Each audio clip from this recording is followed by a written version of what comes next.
What's up, everybody? So, time for another coffee and Semmler and for another hallucination. In case you are watching the VOD, all hail the Hypno shirt. Cheers. So,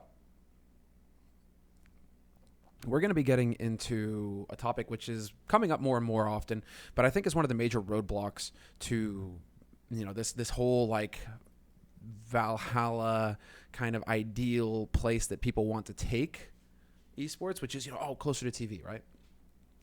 So I'm super interested, right, by this whole topic because we have esports is very different from TV. We have a totally different way of approaching it. The days are very long. The tournaments are compact, and you're showing a lot of games during those tournaments, and it adds up for very long days. So not too long ago, I tweeted about having heard of TV staff getting hired for events and walking out after the first day just because they couldn't hack it, right? Now, I'm not criticizing the TV people for that. It sounds like it, but really what I mean is, yeah, it is incredibly demanding to work esports events. You're expected to go above and beyond what would normally be required of you if you were working a more structured show. Because when a show is on the road, when you're going from stadium to stadium and you haven't done events in a stadium before, there's a whole massive shit ton of things that are going to go wrong that you're going to have to account for on spot, right?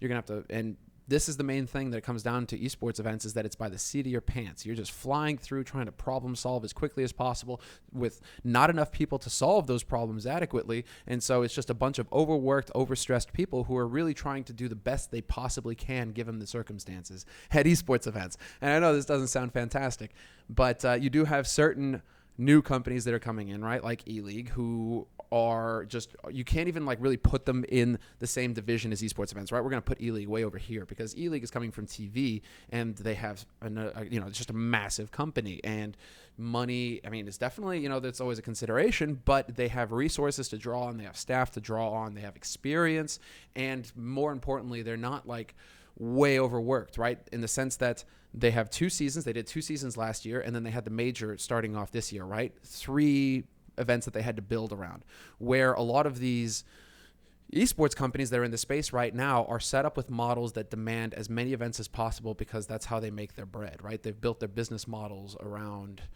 either white labeling events. In ESL's case, right, they're famous for that, where they have a white label staff that, and when I say white label, it means that it's basically a blank slate, right? You have the production staff, you have the equipment, and then you get hired by an event to come and do their event. So BlizzCon is a big one, right? Blizzard hire ESL staff to come and do their event as white label, right? So ESL, not only are they doing their own events, right, ESL 1, IEM, all these, they're doing events for other companies as well on top of all of that. So you can only imagine, right, with like the limited number of people that they actually have that are competent and that are capable of putting on an event, just how fucking stressed and frazzled some of these people get because they're not only doing ESL events, they're constantly hopping around the world doing other events as well. And the same could be said for DreamHack, right? Just they've already listed quite a few events that they're going to be running this year. A lot of these are game festivals. DreamHack Vegas is coming up soon, and that's supposed to be their like massive event, right? That they want to really pull all the stops out for. So it's a question of like you're trying to do as much as you can as an esports company to maximize revenue with as little as possible, right? As far as in the back end, all these esports companies are trying to hire people, but it's very hard to find competent, experienced people who can fill these roles, and so it means that people are working a shitload on multiple tasks, multiple roles, right? So that means that, the structure isn't there yet, for sure, definitely. Like that's one of the main criticisms of esports companies is that, when you're looking at it from an industry that has been around for quite some time and that has very big means and is able to, fall back on years and years of experience and planning, you can expect a smoother ship over there than you can in esports, where it's still very much a case of people are trying to figure out what the fuck is going on and how to make it work, right? Whew. So what this means for us, though, is like one of the main things I think in the major, for example, right, like it was really tough for some, right? But I mean, in some cases, right, I was in the production room. In some cases, staff were getting switched out, right? This is one of the benefits that Turner have. They have all of this hired staff already, right, that are employees of Turner. And so, for example, I was in the second semifinal, technical director, right, the guy who's switching all the screens. Go and watch the video on Room on Fire if you want to see behind the scenes, and if you want to see what the technical art director does. We did a walkthrough. You can go and check it out there. But right? In this guy's case, he gets swapped out every 3 to 3.5 hours, 4 hours, because it's such a mind-burning job. Basically, he's like the goddamn champion of Simon Says, because the director's like constantly just slamming, or basically saying, okay, like this is what it sounds like, right? Like ready 5, right? Take 5. Ready 6, take 6. Ready 8, take 8. Ready 9, take 9. Blah, blah, blah, blah, right? Nonstop. And what I mean when I say that is, like, basically there's a bunch of little screens, and they all represent cameras and different feeds, and they all numbered, right? They all have names. And so the director who's sitting there, who's directing the show, is literally saying, okay, ready, this camera, good, that camera's ready, take it. And when he says take it, it means put it up onto the mainstream. That's a technical director's job, right? And so he's like the world champion of Simon Says. As soon as the director says something, he's got to be on the fly. And for example, when it's like that final moment, trophy hoist, you got cameras, you got lights, you got everything flashing all over the place. The director's bawling orders in your ears, and you're trying to do it as quickly as possible without fucking up, because if you fuck up, oh my God, everything, right? Super stressful job. The guy gets swapped out. So that's just an example, right, of one of the advantages that Turner has, right, because they are TV. When it comes to esports, however, when you're limited on staff, you've got guys who, you know, there really isn't any swapping out. When you're talking about the production team, right? The director's there all day. The producer's there all day. Maybe sometimes they get swapped, but it's limited. It's very limited, right? A lot of these roles, it's just one guy who's there all day. And when you have a 12-hour day, and well, in production's case, most of the time, if it's a 12-hour show, those guys are there for like 14, 15 hours, because they're there a couple hours early to prepare everything for the day. And they're leaving an hour after the broadcast, and maybe even longer, because, hey, if tomorrow is the big finale day that you're going to finally get onto the playoffs, right? You've been doing group phases this whole time. That's been 12 hours of work a day. And now you got to prepare for the playoffs. You got 2 hours of rehearsal ahead of you, because you need to make sure that all of the camera shots are perfect and that everything has been rehearsed and trained, so that when you first open up the set to the stream, everything runs flawlessly, right? And so that's another 2-3 hours worth of rehearsal right there, just making sure that your camera shots are good and that you know what the sequence is and you know how you're going to open it and everybody knows what they're supposed to do. Shitload of work has to go into it. And that's the main difference, I think, between TV and esports, is that we're talking in terms of like hours that you have to be on point. So I was talking about commentary a little bit, and take a sports commentator, for example. It's really interesting. Those guys have got a whole week to prepare for a match, right? For example, unless it's like crunch time. Sometimes there's like back-to-back matches, not too often as far as I know. But for the most part, a commentator is going to have a whole week to prepare for a 3-hour-long match. And then, you're on for 3 hours, and then you're off. You're done. So you've got to be on point for 3, but after that, that's it. You're done. You're out, right? Like there's no long grind, right, of just, all day on camera or all day sitting at the desk or all day, right? There isn't that. Like with what Duncan and Moses had to handle, right? Thorne and Moses, they had to go, and Richard as well, they had to go through every game because there was no relief for them. So this is actually like a debate that we've had for a long time in the commentary sphere, where it's just like, okay, analysts, you want to have 1, if not 2 extra analysts at the show, ideally, so you can have a rotation so that people can get a game off and actually be able to come in late, leave early, maybe have a game off in the middle so they can take a nap, or like they're still going to watch the games, but at least rest, right? So that they're not fully brain churning, right? But what do you do for the host? That's a tough one. And these are the limitations that you deal with in esports, because in esports, we've set it up so that you have, like right now, the way that tournaments are played, because every game is streamed, you have one stream. It just means that for continuity's sake, you want to have one host, because you don't want to be changing up the host halfway through the show. So that complicates matters for the host. Basically, there's no format that actually works for a host, because he gets fucked no matter what. The host is just going to have to be there. You might have rotation for analysts. You'll have rotation for commentators now, because there's multiple commentator pairs that tournaments are bringing in. And so, say the major, for example, we had 3 pairs of commentators. 8 games in a day, 2 pairs do 3 games, and 1 pair is going to get 2 games, and then you rotate. Next day, it's going to be one of the guys who did one of the pairs that did 3 games, and they're going to do 2 games, right? And you're just rotating through. Analysts, ideally, should be 3 to 4 analysts. So if you're not fully replacing the desk each game, right, or maybe you're doing it in blocks, 8 games again, pair of analysts does 4 games, second pair of analysts does another 4 games. So you have the morning shift and you have the night shift, right? Or, you're rotating one after another or whatever, but like there can be some kind of rotation there. When it comes to the host, though, sorry, bud, you're screwed with the way things are right now. So, and That's there's a few things that are going into this. I mean, it's tournament format. It's do you want to go longer with the tournament? These are some of the solutions, right, that you can look at maybe, right? It's like Katowice is going to be a very interesting experiment just because they're running a CS tournament and a LoL tournament, and it's spanning over 2 weeks. So maybe there's going to be some relief there, right? Maybe all of ESL are going to be there for 2 weeks, but they're each working, like you have relief for some of those production teams because you're only focusing on the CS broadcast for one. So maybe you can change out the producer, maybe you can change out the director, maybe you can change out the graphics guy, and have like some kind of rotation there because, you're doing CS 1 week and then you swap over and you're doing LoL the next week, right? But maybe just speaking CS, right?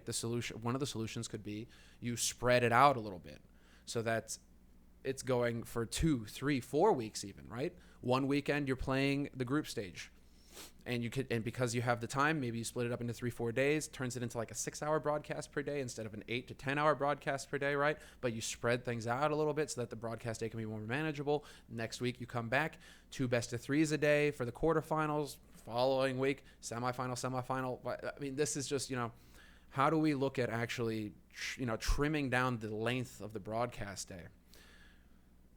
Because there's a lot of cost involved, right? The tournament format dictates very long tournament days right now, and also the tournament schedule, because these weeks are so packed together and there's events every weekend. It makes it difficult to have an event that's going to span multiple weeks. So how do you fit that into the schedule where you're not stepping on DreamHack's toes, right? Or you're not stepping on ESL's toes, and you're not going to have a conflict between, teams are playing in both of these tournaments, they can't not like be in 2 places at one time, right?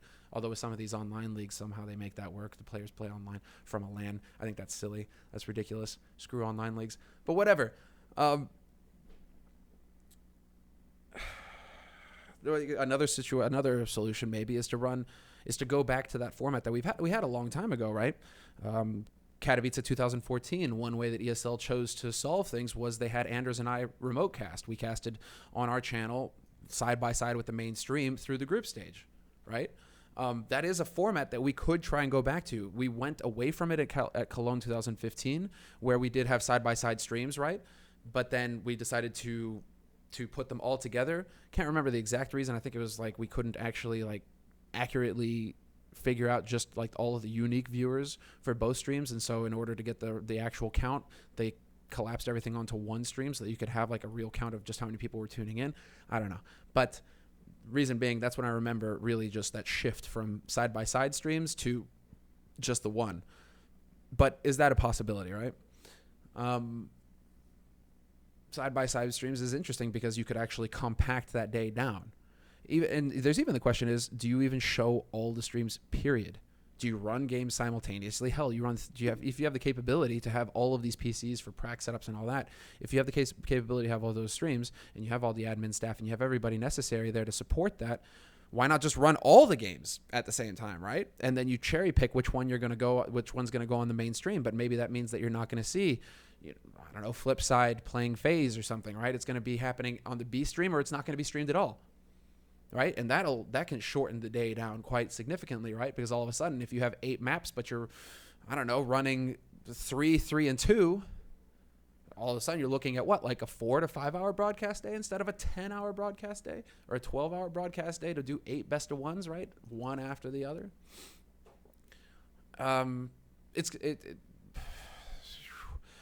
Keep in mind, some of these things could be adding to cost and some of them could be taking away from it.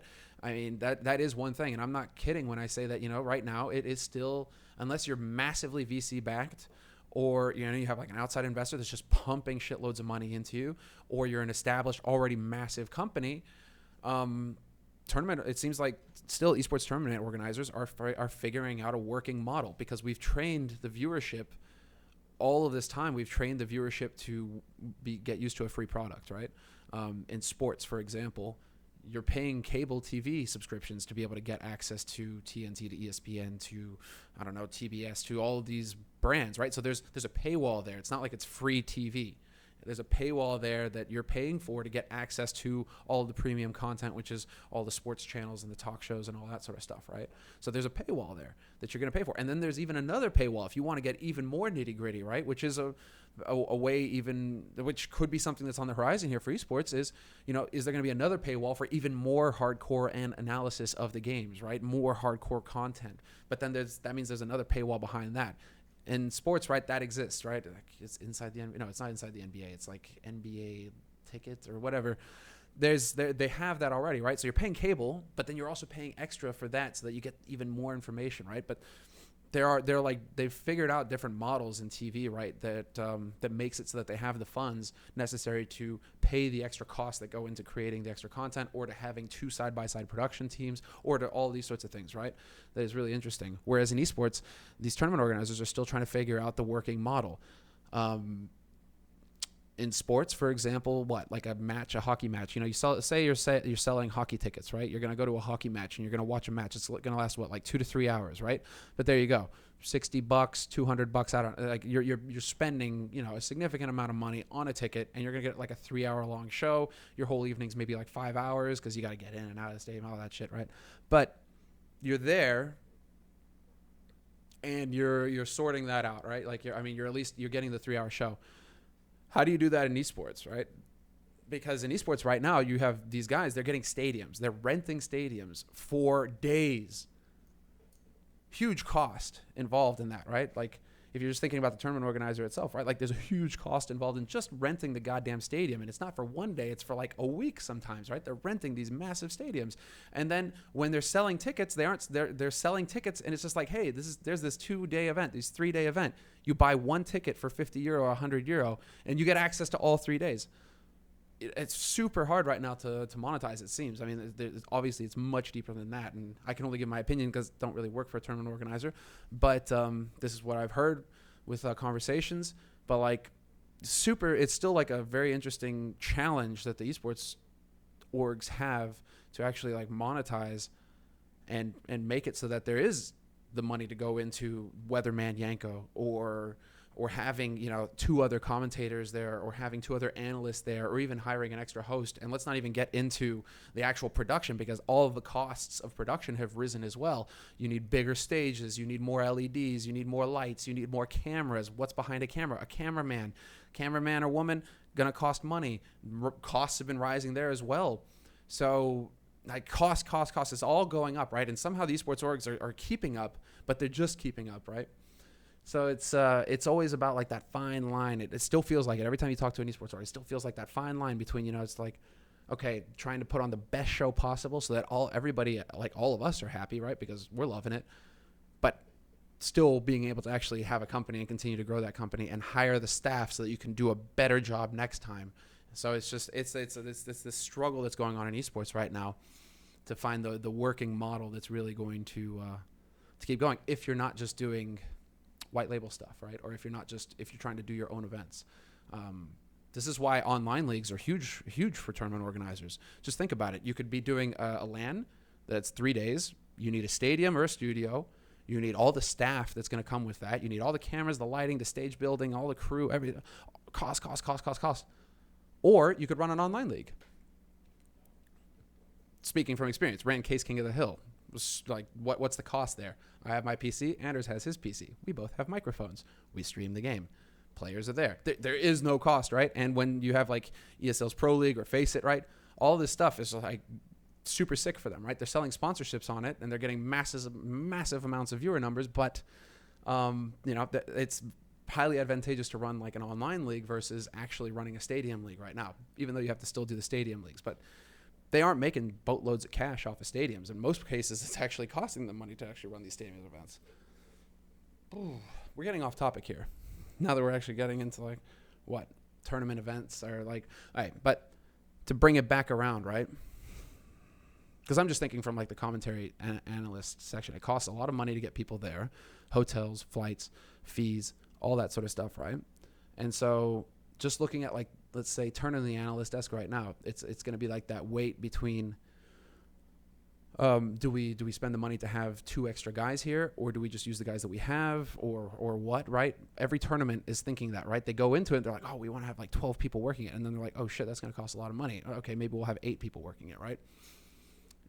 So what's going to be interesting is like, what are the solutions? Some of the solutions that I listed might be solutions: side-by-side streams, maybe not streaming all the matches. Like ways of like shortening the days. Even hell, like that's the tough thing as well. It's like even when you're approaching just a straight up stadium event,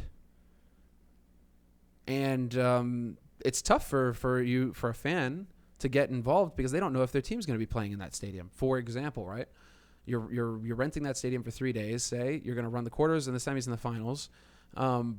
But maybe there was like a group stage before that, 16 teams. Maybe the teams didn't make the playoffs. Kind of tough. Do you do all of it, or do you just save the stadium day for the finals? But then I think in order to really sell tickets for that, you have to actually have that be a standalone thing. Like this again spreads it out, where it's just like, okay, in week 1 we're gonna run the group phase. Week 2 we'll run the playoffs, but all of this is happening in a studio environment, low cost, right? Like much lower, right? And then the big whammy is going to be that stadium day. But how do you get people involved and invested in just that one game when they're so used to being able to spend the whole day in the stadium and really getting this experience of like seeing 8 teams play on the stage instead of just the 2? You know, it's a fun sort of situation that we're in right now. But coming full circle, right, back to TV and esports, it feels like right now, at least, this is just where people are just trying to stick it out. You just have to understand, if you're working esports, you're going to be working long days, and it's going to be very demanding, and you're just going to have to, you're sticking with it because basically it's running off of passion right now. And the people who want to make it happen, they're going to put in the hours, which is why I did that second tweet where it's just like, esports production teams, you guys are the real heroes because you guys are putting in a fucking insane amount of time. But it's true. It doesn't happen without those guys who definitely aren't getting paid as much as they should, who are putting in the hours to make it all happen for us to enjoy, right? And for obviously those companies to progress. So yeah, there's quite a bit to it's obviously a much broader topic than can just be discussed in like 1 20-minute video. And I don't think anybody really has the solution just yet, apart from I think the main goal is obviously going to be how do we get it to fewer games in stadium to be able to do more around the show in those stadiums, right? If you only have 1 best of 3 that day, you can do stuff before and after. You can really try and make a show out of it, rather than right now the way it is, which is not optimal, is we're playing 4 best of 3s or even 3 best of 3s, and 3 of those best of 3s have to happen on stage back to back. You have no time to do anything else in between. It's all got to be like change the players in and out as quickly as possible, and just you get through the day, because 3 best of 3s, you go the distance, and all 3 of those best of 3s have 3 maps. You're looking at a 12-hour day there. So, it's like, well, whatever you can do to chop time off that 12-hour day, you're going to try and do. And so it's a complex thing. But right now, at least, broadcast days in esports, they're long, and they're going to stay like that for the foreseeable future until one of these TOs is willing to try and change things up and really take that step to see, can we do an event that will be shorter, and how do we plan around that event, and where do we go from there, right? So just some thoughts. Again, I'll come back with more when obviously when there's more time to discuss, but catch you guys next time.